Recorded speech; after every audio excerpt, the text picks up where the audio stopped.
Что вы будете делать, если пачка сигарет подорожает в 4 раза? Ну, я собираюсь вообще бросать курить.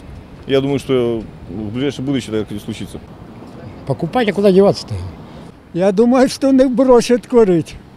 Ну, это, наверное, в исключительных случаях. Зависит, наверное, от зарплаты. Наверное, запишусь на прием к врачу. Будет явно дешевле. Чтобы бросить? Конечно. Смысла, я думаю, не будет тратить такие огромные деньги на сигареты. Ну, прошу курить. Буду больше брать за работу. Ну, придется покупать все равно. Если вот, например, если человек уже привык к этому, как по-другому, я не знаю. Как курил, наверное, так и буду курить. Буду курить? Так же, в тех же объемах? Да. В тех же объемах буду курить. А деньги где брать? А деньги с пенсии придется что-то ужать, ну, еду немножко, что-то, ну, мясо не буду покупать. Ну, а что делать-то? Я больше не знаю, что сказать-то. Ну, как я курю, дорогие мои, 55 лет. Если я брошу, я что-то заболею чем-нибудь. А вы?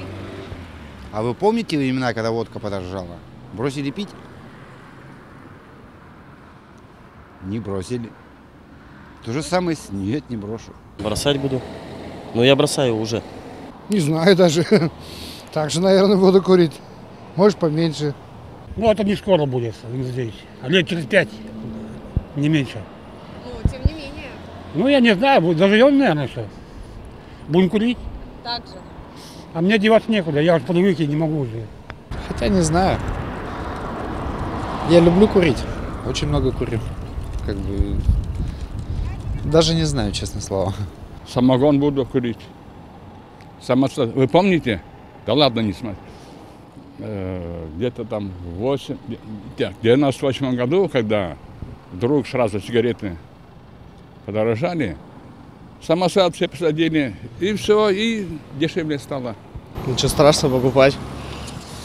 И меньше курить не будете?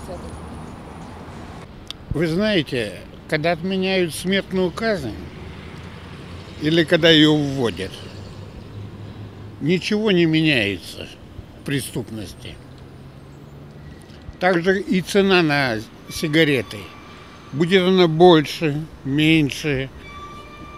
Ничего не изменится в среде курильщиков. Самосад будем курить.